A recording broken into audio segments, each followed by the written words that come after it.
Ladies and gentlemen, a pleasant good morning to each and every one of you, and thank you for joining with us for this July 16th, 2026 NRHA Board of Commissioners meeting. We appreciate your sharing time with us here today, and without further ado, we'll get right into our agenda. And the first item on that agenda is the approval of the minutes of our previous meeting. Are there any reservations, any additions, or corrections that we need to make that any of us are aware of at this time? Hearing none, the chair will entertain a motion for approval. So moved. And second. Have approval and a second, Ms. Carnes. Mr. Miller, Aye. Ms. Chudzinski, Dr. Smith, Aye. Mr. Fraley. Aye. Next item is public comments. Do we have anyone in attendance who wishes to make comments at this board meeting?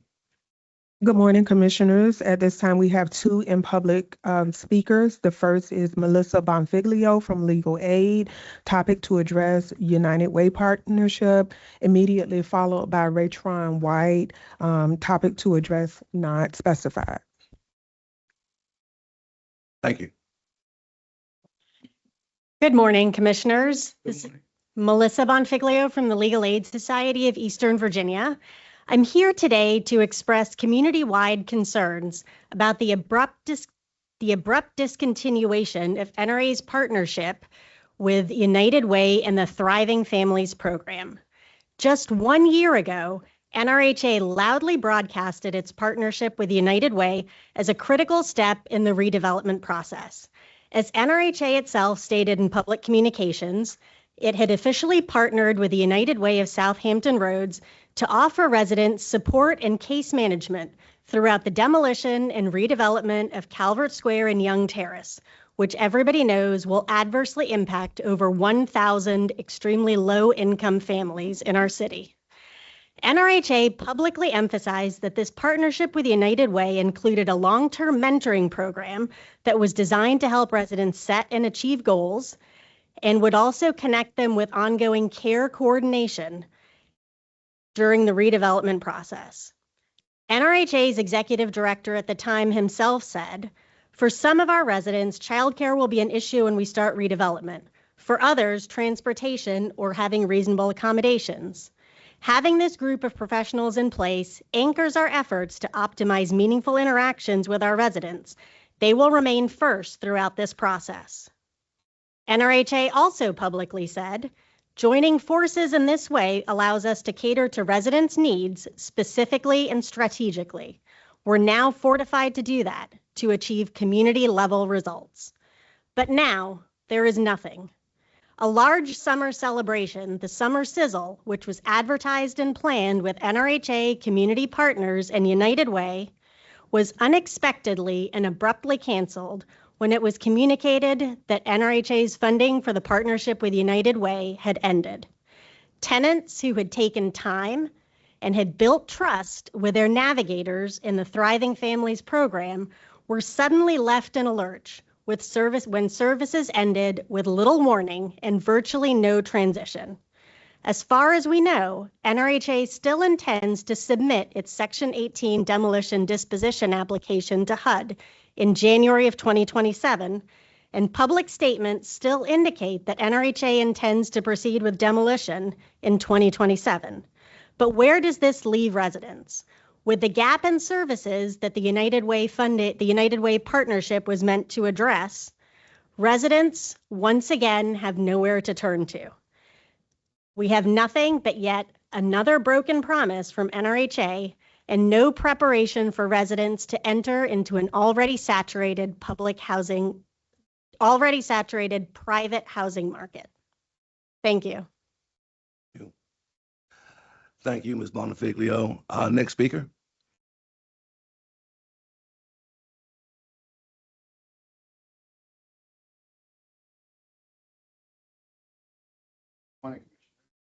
Morning Morning. to everybody in the room.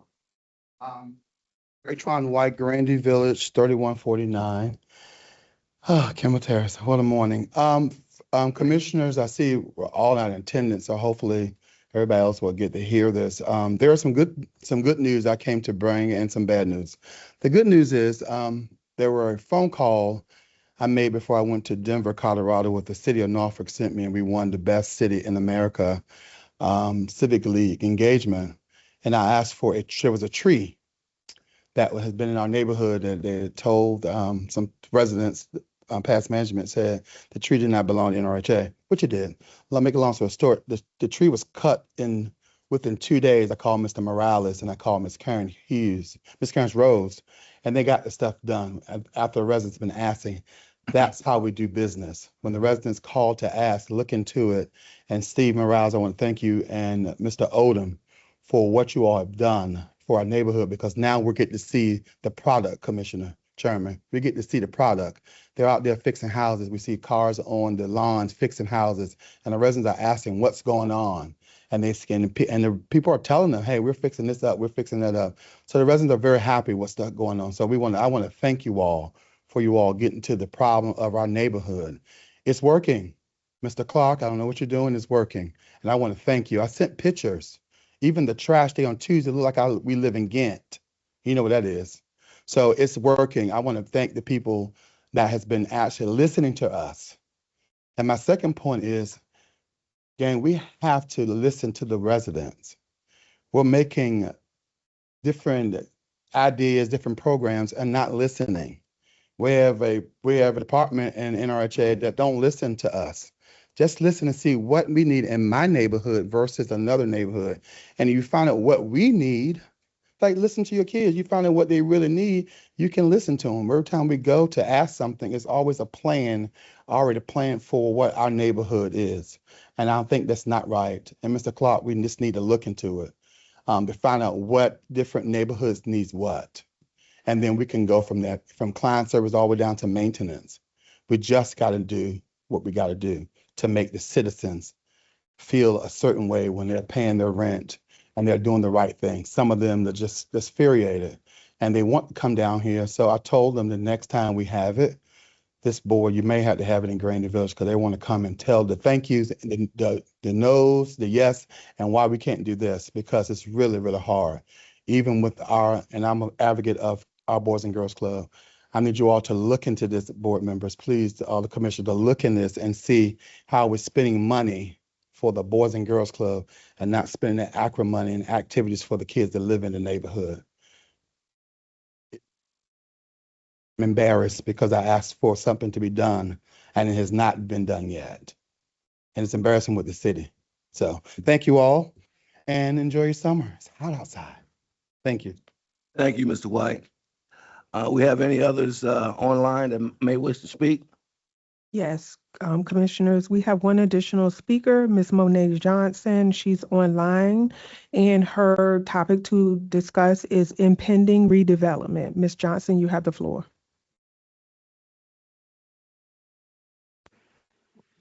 Good morning, Commissioners. Is everyone able to hear me? Yes. We hear you fine, yes, ma'am. Okay. So with the impending redevelopment of these communities, that is quite speedy, in my opinion, given the recent changes and transitions happening both at the NRHA and within the city, it is deeply concerning to me that these residents are going to have to go through a redevelopment process without proper case management. Even before, despite the fact that I had my own personal concerns about the program through the United Way, because it was not necessarily individual case management, a complete lack of that is what could be make or break for if someone makes it out of this situation and ends up in a new home. Not to mention the fact that there were residents of NRHA communities that were employed by the United Way. And none of these residents are the people who asked for their homes to be torn down. They, through the voucher system, could have their homes taken and be given a piece of paper and told to figure it out on their own. And they deserve assistance through a situation that they did not ask to be in. It is deeply concerning to me, someone who has interacted with you all in the community for just in this position 6 years alone, and still has trouble making heads or tails of what the proper procedure is, the policies are, that we are going to now put 1,050 families, if I'm not mistaken, through that. And I think it's important to acknowledge that we cannot pretend we don't know what's at risk this time. We cannot pretend we don't know what the dangers are this time, because we've done this enough times to know what is at stake for people. It will not be able, like, we will not be able to have any sort of plausible deniability if folks end up in really bad situations. And so I'm hoping that you all take all of that under consideration, particularly when deciding on timelines and what resources are needed for the residents. Thank you. Thank you, Ms. Johnson. Speak online.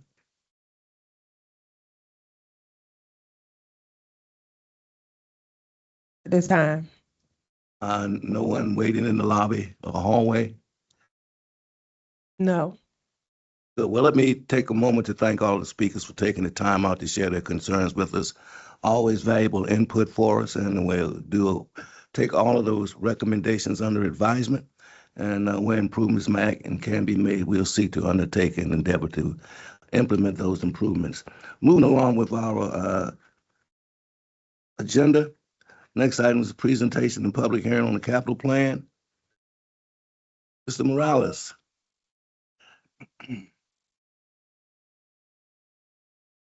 Morning, Commissioners. Good morning, Steve.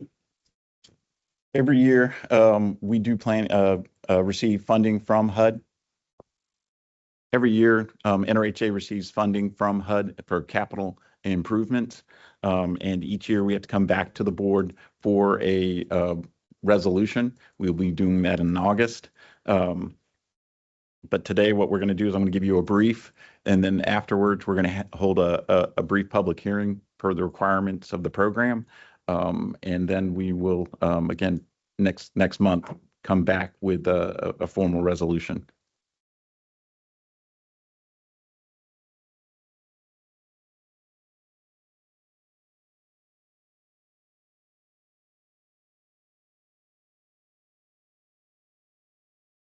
There we go. Are you doing it? Okay. So just very quickly again, each year HUD provides operating funds and capital funds for our public housing communities. The capital funds can be used for bigger improvements, more significant improvements, modernization, renovations, building equipment, relocation and demolition, acquisition, site improvements, management improvements, safety, security, architectural and engineering, as well as it can be used for operations. Again, that's just a very generalized overview of what capital funds can be used for. Next slide. 2026, and again, what I'm showing here is the plan that we had for 2025, the actual amounts and where they were expended across the different communities, as well as for central services. And in the red is the 2026. We also showed the draft for 27, 28, and 29. Each year, our funding does vary. It is a federal, allocation. It also varies in terms of how many public housing units we actually have in existence. And so we are actually coming to the end of some of our funding based on the Tidewater demolitions. So you'll start to see drop-offs in our capital funding in the coming years. But for 2026, we did finally get our final number, which is $10,724,816. And we are proposing to spread that across the different properties with some focus areas, as well as for operations, management improvements, and administration. Next slide, please. I'm going to start going to some of the details. So specifically, we're putting $1.9 million into supporting our operations in our public housing communities. As we have the additional needs generally across our portfolio, the public housing portfolio. We've also allocated $350,000 for management improvements. And the two key things there to think about: software and training. As we've done our switch to Yardi, as well as Rent Cafe, that there'll be additional training related to there, as well as for staff. And then certainly the software improvements across the board. Also, administration, again, it's a $10 million program, so we have essentially a 10% for admin of the program, all the requirements that go into ensuring that we're spending the funds appropriately. And then $7.3 million will be going into direct work into the communities. Next slide, please. This slide just gives an overview of the funds across the different communities. In Diggstown, again, we are focusing in on some equipment, ADA upgrades and modernization. In Young Terrace, we're doing both. We have modernization as well as a lot of the master planning work that we're doing, the eventual transformation of the program, of the project, of the community. In Calvert Square, same thing, modernization and master planning work. Also, we're looking to do some work on the Envision Center in Calvert Square. At Oakleaf Park, we're doing a lot of modernization. In Partrea, Hunter Square, and Bobbitt, we're actually preparing those communities for RAD conversions, and that will also involve LIHTC renovations. So we're in the initial phases of those, doing the A&E, the architectural and engineering work. In Sykes, you'll see that there are no funds programmed for Sykes this year. That is going through its RAD conversion now. We're under renovation, and so that community will no longer be eligible for additional capital funding. And then in Grandy Village, even though that we've already converted Grandy Village, we do have some property out there that's still under the HUD DOT. So we've set aside some funds previously, as well as a little more this year, to do some master planning work for some significant parcels that we have out there. But we did want to highlight again, there are certain communities that they've already gone through either a RAD conversion or their project-based voucher communities, and they are not eligible for capital funding as a result. And I did put the note in there about Grandy Village about the vacant lands. Steve, those vacancies you're referring to there, are they vacant units of just open space? This is vacant land, so this is part of some the demolition work that we did out at Grandy Village some years ago, and so we have a significant portion out there that will be working with the community on planning that space. Next slide. So we are completing our 45-day comment period. And then we actually met with the Resident Advisory Board to go over this also back on May 20th. Today here, we're going to hold the public hearing as well as do this briefing, and then we'll be back to the board on August 13th for resolution. That's the last slide. So are there any questions? Mr. Chairman, I have a question. Ms. Morales, will there be any further need for vetting at the board committee level prior to our voting on this next month? So we go through all the final public comments that we have, as well as any discussion here. Our intention was to bring it to the Finance Committee for final. Thank you. Any other questions, commissioners? Steve, you have quieted us well. Sadly, the public hearing won't start until 9:35 per our time certain, and so we do have a moment. Anything else you'd like to add in that moment, Steve? No, ma'am. No, sir. Thank you for your presentations, Steve. We do have a brief respite here in anticipation of our public hearing at 9:35. I'd like to take a moment. I think I can announce, Mr. ED, that congratulations in order for some of our staff who had some of their titles updated. I'm not stealing your thunder, am I? The athletic part is everybody's not here today, so Okay. I'm going to defer that till April, but yeah, there will be. August. No, I will not defer it until April. If I do, somebody else will be here in April. I promise. No. So, but seriously, let's do that in August so that all will be present and we can. You know, I was trying to invoke some Sherman's privilege here, but that's okay. We'll wait till next month. Not a problem. Not a problem. But indeed, we do appreciate all the contributions that staff has been making during a serious transitional period, if you will. And the fact of the matter remains that nothing that we accomplish gets done without the help of a knowledgeable, insightful, and dedicated staff. And in terms of the circumstances we're facing, it's good to see that we have competent folks who can fill in gaps on an urgent basis, if you will. And that starts with you, Mr. ED. So my hat's off to our staff for the competent work that they're doing all the way around the horn, from PR to operations, and of course, keeping our residents safe, remembering that our role is a very simple one. In final analysis, we want to put heads in beds. And as long as we're continuing to do that as thoroughly as we can, we recognize and appreciate the input of folks who may have some concerns. Those concerns and those comments keep us sharp and keep us on the point of recognizing that we are never finished, and there's always improvements that can be made. So we do appreciate that input. Let's take a brief respite here as we transition into our 9:35 closed session. Thank you, folks. Pardon me? Public hearing. Public hearing. Not What closed did I say? closed session. Closed session. Public hearing, excuse me.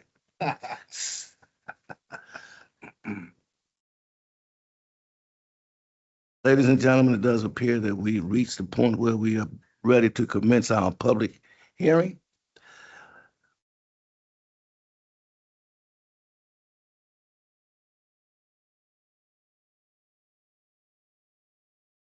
Commissioners, at this time, we currently have one in-person speaker, Raytron White, Grandy Village, topic to address Grandy Village funds.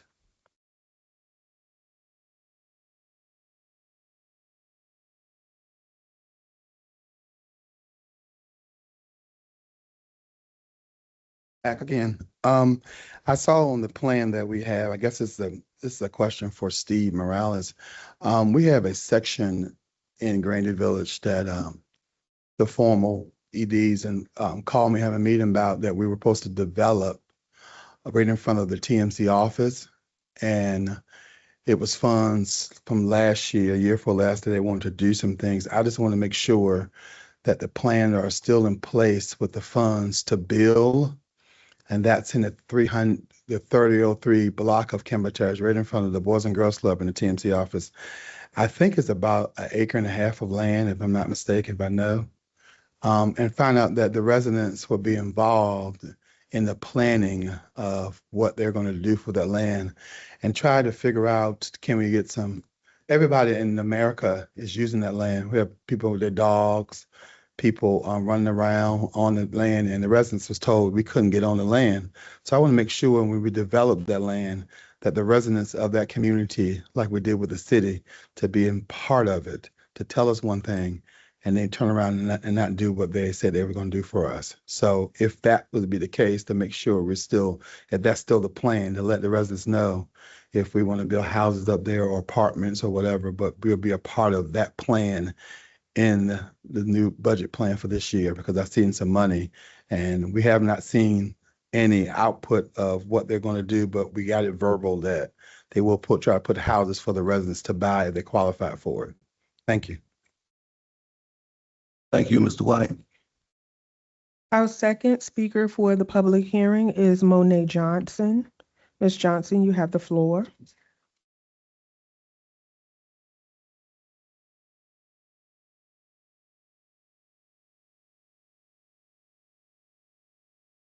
Johnson? Ms. Johnson, can you hear us? You're able to speak, Ms. Johnson. There we go. I can now. I couldn't unmute before. I just wanted to raise my concerns with, I understand it's a transitional period and I see a lot of things are happening and or not happening. And to me, those are indicators of funding concerns. And with our plans, we're not just projecting for this year, but the years to come. And are we almost certain that that money is going to come through? Because when we make plans with money we don't have, when we count our eggs before they hatch, later on we have to make tough decisions about who is going to get the remaining resources that we do have of the resources that we thought we were going to get. And the communities with the most at stake are often the ones who are left to, well, they've experienced rough conditions before, it won't be that different for them. And then we allocate our resources to folks who have already benefited historically. And so I guess a question is, how certain are we about not only these resources to come, but the continued resources to come? And how will we know that these resources will still be allocated to things like Ray Trum was just saying with Grandy Village, or the doing harm mitigation for the residents who are going to be displaced downtown?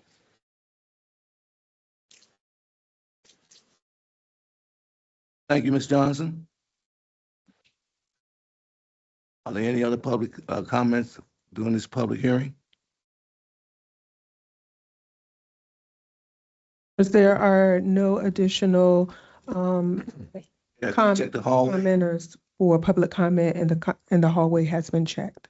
Thank you. Thank you. Commissioners, any comment or feedback? Certainly appreciate the time that individuals have taken to share their thoughts with us. We'll clearly take those under advisement. It's always invaluable to us to get that feedback because it helps us to recognize and identify weak spots in our processes and programs. And believe it or not, we try to do a very thorough job of vetting projects with our residents so that we can have the confidence and comfort of knowing that their input has been considered in whatever projects and programs we come up with. So we thank you for the time and the attention and the input.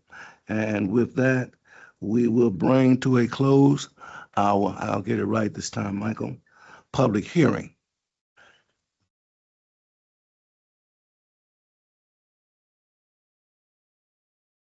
Continue to move along with our agenda. Item 4 is resolutions. This resolution is with regard to historic structures. Good morning. Given that Delphine and I are going to kind of tag team this, I'm going to sit for this one. Back in April, you all previously approved the creation of entities for the historic renovations of Scope and Chrysler Hall. Since that time, we've been working to put together the cooperation agreement for that entity. It should be noted that on in council's meeting yesterday, on Tuesday rather, they basically approved the cooperation agreement 8-0. So they're comfortable with it, and it kind of should be noted. This is one where I hate the phrase "we got what we wanted," but we got what we wanted. And with that, I'll let Delphine kind of fill in the blanks on it before we ask for your approval. Good morning, Commissioner. As many of you know, we've been working on this transaction in partnership with the city. This is a transaction where NRHA will just serve as an intermediary to facilitate a transaction. NRHA is not putting any funding into this transaction. Actually, the city is backstopping any risk that could fall on NRHA for its participation. We are grateful for the opportunity to partner with the city. We see this as a good opportunity to get our organizations closer. And again, this is as risk-free as it gets with regard to NRHA participating in a transaction. And with that, we'd request approval on the resolution. Thank you. And if there are any questions, we'll be happy to address. Thank you, Ms. Carnes and Mr. Clark. Commissioners, any comment, suggestion, criticism, or concern? Once again, hearing none. Go ahead. Well, I don't know if this is something that we're going to discuss in closed session today or not. And so I have some concerns, but they may be for the closed session. Okay. Well. Okay. Hearing no further comment, the chair will entertain a motion. So moved. Is there a second? Second. We've had a motion and a second. Ms. Carnes? Mr. Miller? Aye. Ms. Chudzinski?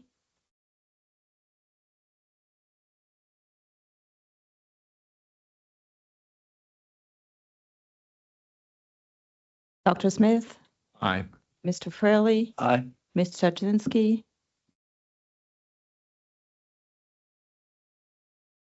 Thank you with that. With that, we'll move our agenda along. Mr. Interim ED.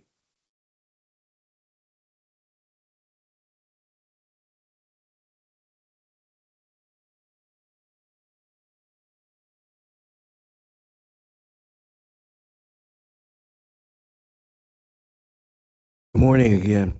Good morning. So today, instead of giving you my normal comments, I want to do something a little different. If you'll bear with me 1 second, I want to introduce you to a few people. Please hold on for just a second.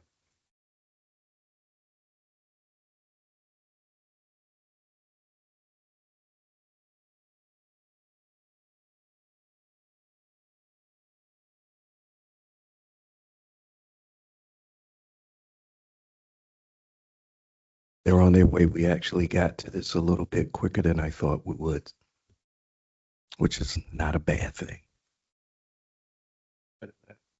You may, Chairman.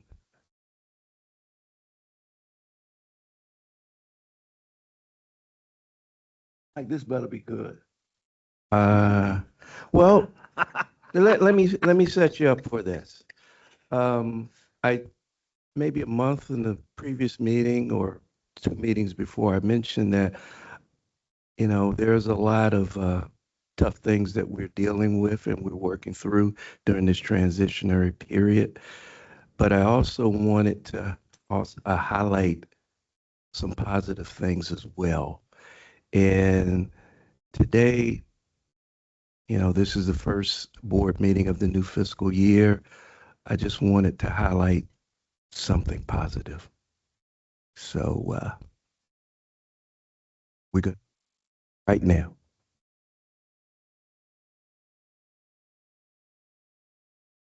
Sorry for holding you guys up. Morning, everybody. Morning. I have some wonderful guests here, and they look great. From the client services part, we like to be able to highlight some of the great things that are happening with our youth. So we brought a couple of guests this morning, so I don't want to hold them up and make them feel nervous. I want them to come up first. So as they come up, let's do it this way. Jayla. And just Hello, everyone. Morning. My name is Jayla Baines. I'm going to be attending Norfolk State University. I am a certified pharmacy technician. I have experienced externship clinical hours at Centera Lee, Princess Anne, and Centera Lee and Princess Anne Hospital for inpatient and outpatient pharmacy. I also played basketball during high school at Maury High School, and I graduated early. And I'm very happy to be here and nice to meet you all.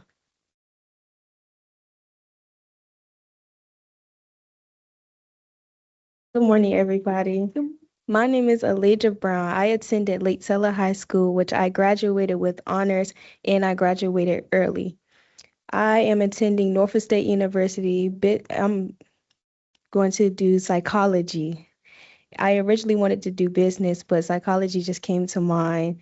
And I did 4 years at Lake Teller High School band. I started when I was in middle school, 8th grade, and I have finished doing section leader, and now I'm going to be a coach at Lake Teller High School. I'm so glad for this opportunity. Thank you.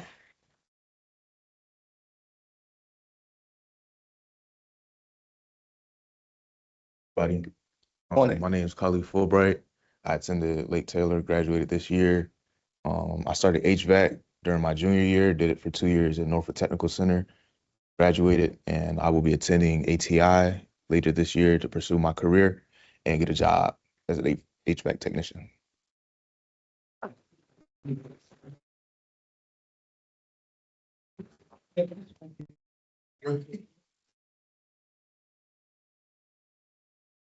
Good morning. My name is Lisa Brown, actually Elijah Brown's mom. I was just coming to say a few words about her. Growing up in Diggstown as well, you know, you you strive to, have your kids do better than what you have done. And I have seen that in her, especially starting when she started band in 8th grade. She never gave up. She kept striving for greatness. And I just want her to keep that going at Norfolk State and never give up and just keep going. Okay. I see that in her.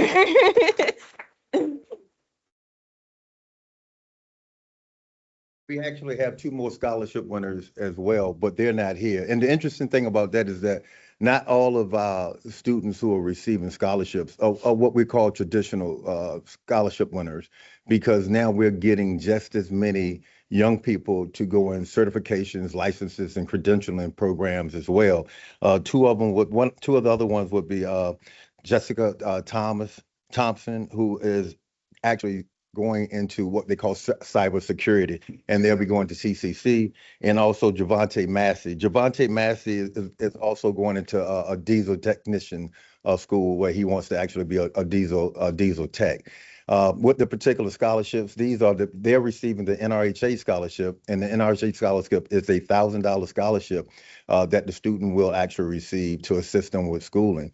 The additional things about that is that not only will they receive a scholarship, but we could do continued support services. And those continued support services, we ask our young people to come back during the holiday season where they can work with other young people and assist us with that, so we can actually try and work with them on getting them a stipend to support them during their school time. And although it's $1,000 this year, next year, the next semester, they also qualify for additional $500. In addition to that, when we talk about the supported services that we have for our particular youth, I look at a lot of different things. We talk about recreation. When we're looking at our communities in terms of recreation, of course, Norfolk Redevelopment and Housing Authority, we can't do it alone. We can't say enough about the support that we get through Hampton Roads Ventures. When we say that, one of the things that happens in Grandie Village and Youngs and also Diggstown, we don't have a recreation center in those particular communities.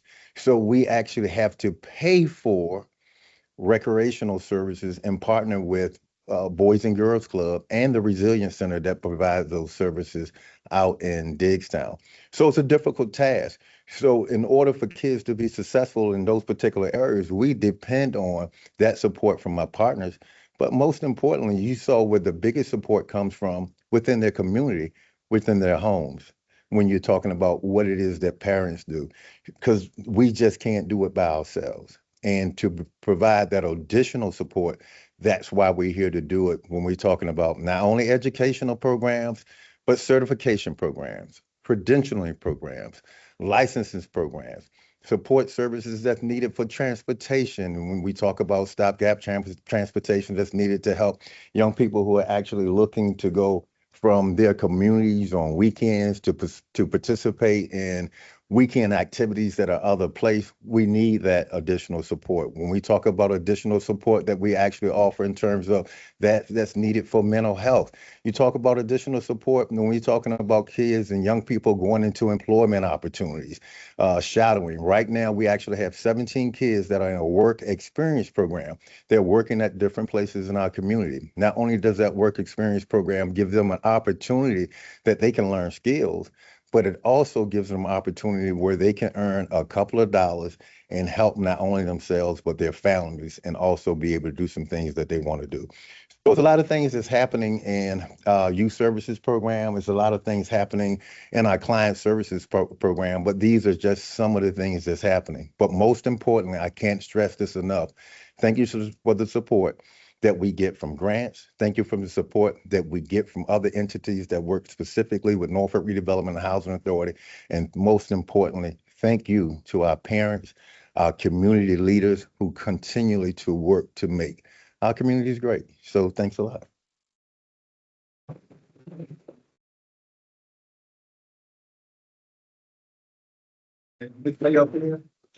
You guys are receiving. Yes, we just have gift bags for all of you, thanking you from our Board of Commissioners and also from our interim executive director. Thing in here, so don't throw anything away. Specific in here that you're gonna want. I know you're gonna want all of it. We'll get a group picture up. Michael, that, Hang on a second. Hang on a second. We're not done yet. Play the video.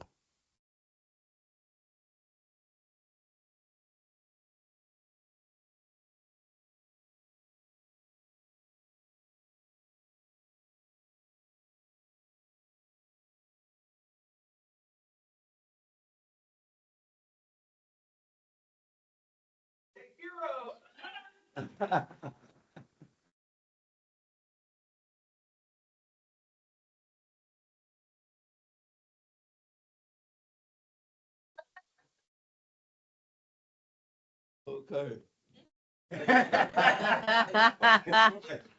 So, a couple of things.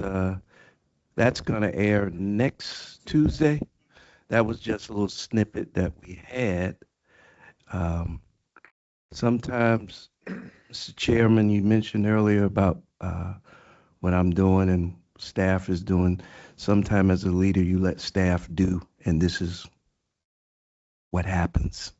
I promise you positive news. See any news people, but this would be one heck of a story. We got this on Channel 13 that will be up. And, in closing, youth programs matter. Thank you.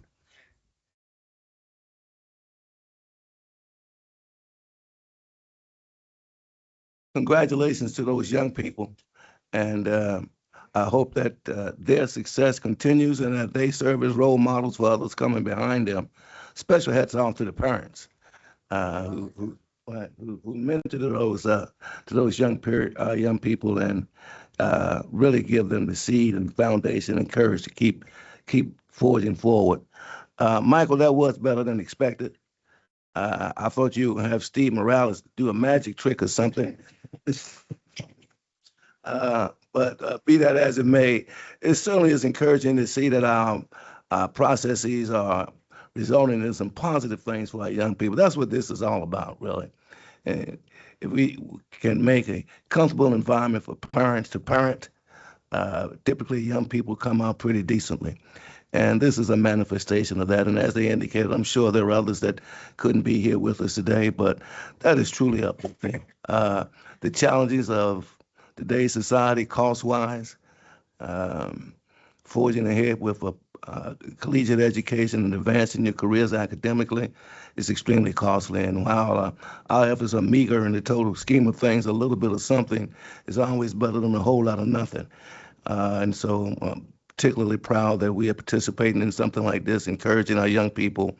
And it's always positive to see good things happening in and around our challenged communities. And it's because of people like we have on our staff that make our efforts worthwhile and meaningful long-term and even in the short term in terms of advancing the opportunities for our young people. So thank you very much for that, Mr. E.D., Julius, and your staff. Congratulations also on recognition as a Hero of the Week. You're just 1 week with them, but you're every week with us. So we probably need to acknowledge that a little bit more frequently ourselves. So thank you, Julius, and your team, Corey, and the rest of the team for bringing this to our attention. With that, we'll get into board committee updates. Do we have any committee updates at all? Members, Chair, Vice Chair. the Finance Committee met earlier this week. I want to thank the interim executive director and his staff. They are moving in the direction of providing the Finance Committee with the information to populate the dashboard that we've been requesting. We had a kind of an overarching representation of where we stood with the current budget. We had an understanding of the current balance sheet. And we're going to work on developing other metrics that I think can provide the necessary overview that the board needs on a frequent basis. The other thing is we were notified that of an organizational don't want to necessarily restructuring, but return to prior structure with the reemergence of the Structured Finance Committee. This was this particular arm of the organization was disbanded, related to issues of kind of siloing and ineffectiveness, but it did ultimately serve an important function in the operations and in compliance. And we now are moving in the direction with a new director of that area. It will be reflected in the change in the org chart, and an important alignment with being able to monitor contractual arrangements over time, which we entered into on the development side of things. So I'm pleased that we're being kept apprised of these changes along the way. Thank you, Dr. Smith. Any other full committee updates? Folks, we're into commissioner comments, and I'll lead off. I'd like to take just a moment, if you will, commissioners, a moment of personal privilege to acknowledge the passing of one of the stalwart iconic personalities in our political arena here in the city of Norfolk, Paul R. Riddick Sr. I met Mr. Riddick when I was about 12 or 14 years old. And we've been dear friends for the duration of his life. He ironically, is a former resident of one of our public housing communities. He lived in Young Park, we called it at that time, now Young Terrace. And I actually met him for the first time at the gymnasium in Young's Park, where a lot of recreational activities for the African American community took place. But he was a stalwart supporter of the NRHA. He believed in the roles and the recognition that it brought and the necessary and meaningful living conditions that it presented for a great deal of people during that time. Many of you probably don't remember much of what is now public housing communities back in the late 40s and 50s were literally shanty towns. And the advent of our public housing communities provided at that time a magnificently significant upgrade for residents who were able to participate and partake of the housing opportunities that those public housing communities presented. But Mr. Riddick has always been an advocate for the underserved and the underprivileged, and has always been at the forefront of responding to those who have needs that go unmet and should be met by organizations. And I'm sure he'll be sorely missed. I certainly am pained by his loss, as well as his family, and I ask that we all keep him, one of our former residents of one of our own communities, to rise to such a high level in local government is truly meaningful, and I think sets a model for a lot of our young people coming along behind us. So if you would, as a matter of my personal request, please keep his family in your thoughts and prayers, and let's hope that his life would be a shining star for others to follow as we go forward. Are there any other comments, commissioners? Amy? Doc? Thank you. With that, I think the chair will entertain a motion to go into closed session. I got it right this time, Michael.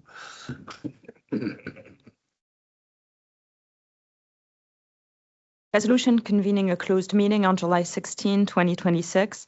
Be it resolved that the authority will convene in a closed meeting pursuant to the Virginia Freedom of Information Act as amended to discuss the following matters which are specifically exempted from public disclosure by the code section referred to below.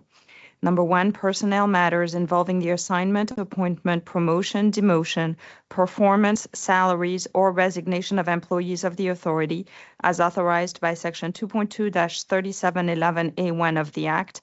And number 2, consultation with the authority's legal counsel regarding actual or probable litigation and legal matters requiring the provision of legal advice by counsel as authorized by Section 2.2-3711A7 of the Act. May I have a motion, please? Second.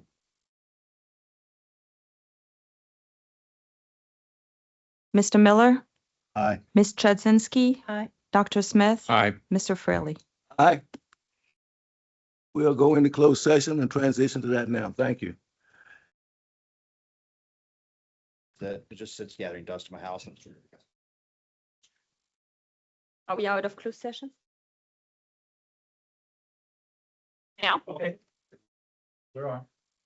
Wait, resolution certifying a closed meeting on July 16, 2026. Whereas the authority has convened a closed meeting on this date pursuant to an affirmative recorded vote and in accordance with the provisions of the Virginia Freedom of Information Act. And whereas Section 2.2-3712D of the 1950 Code of Virginia, as amended, requires a certification by this authority that such closed meeting was conducted in conformity with Virginia law. Now therefore, upon motion duly made and seconded, be it resolved that the authority hereby certifies that to the best of each commissioner's knowledge, number one, only public business matters lawfully exempted from open meeting requirements by Virginia law were heard, discussed, or considered in the closed meeting. And number two, only such public business matters as were identified in the motion convening the closed meeting were heard, discussed, or considered by the authority. May I have a motion? Second. Miller? Aye. Ms. Chudzinski? Aye. Chair Fraley? Aye. With that, ladies and gentlemen, if there's no further business, I declare this meeting adjourned. Thank you.